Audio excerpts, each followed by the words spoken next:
অনেকে এভাবে চিন্তা করেন যে পেশাদার কন্টেন্ট রাইটার না হলে সফল সেলস পিচ তৈরি করা সম্ভব নয়।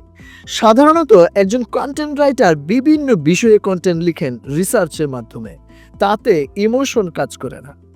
একজন সেলারই জানে তার কাস্টমারের সাইকোলজি ও রিয়েল পেইন সম্পর্কে।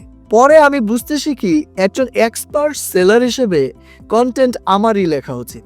তাই সঠিক ফ্রেমওয়ার্ক শিখে নিজেই কার্যকর সেলস পিচ তৈরি করে ফেলি।